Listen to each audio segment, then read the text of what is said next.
Qual a relação do caso Daniel Alves com as prisões que aconteceram nos movimentos antidemocráticos? Um bom tema para você entender melhor aí. Primeiro, Daniel Alves preventivo, a gente já falou sobre isso. Lá nos casos antidemocráticos a gente teve dois tipos de prisão.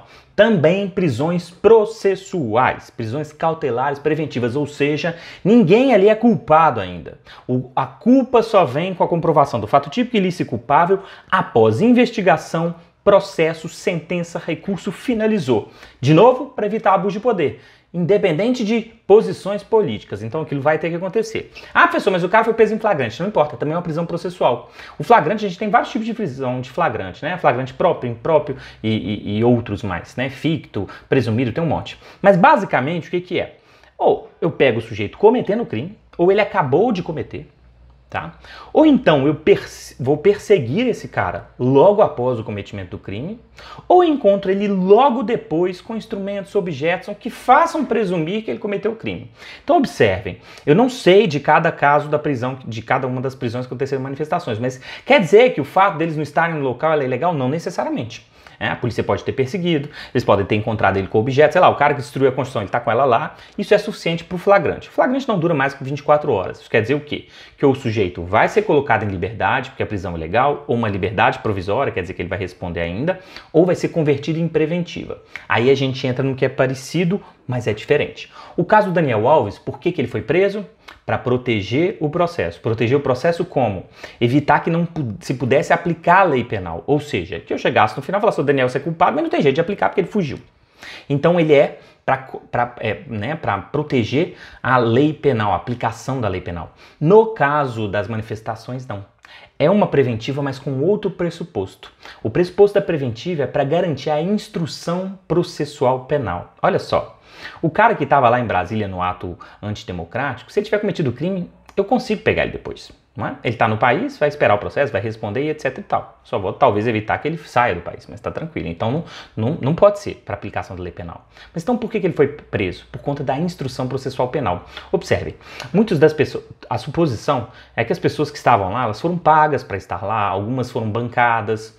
Então tem alguém que é o mandante desse crime. E esse é o X da questão. É como se eu pensasse assim, o policial tá lá e ele prende um cara traficando drogas do Paraguai para o Brasil. Bom, ele pode prender o cara e fazer a responsabilidade do processo. Mas mais interessante é saber assim, peraí, esse cara não tem condições de ir para comprar uma passagem internacional, vir trazer o dinheiro que ele consumiu, tem alguém bancando ele ali.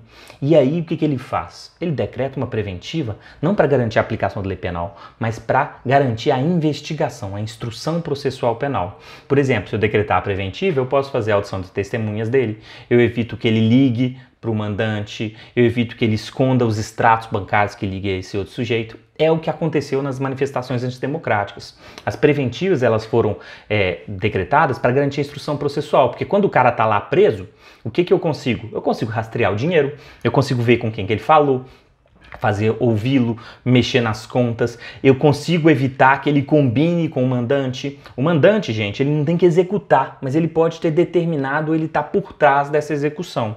Então a preventiva lá, ela tem é similar, porque poderia ser decretada a preventiva naquele caso, mas é diferente porque o Daniel Alves é para garantir a aplicação da lei e no caso das manifestações antidemocráticas, para garantir a investigação.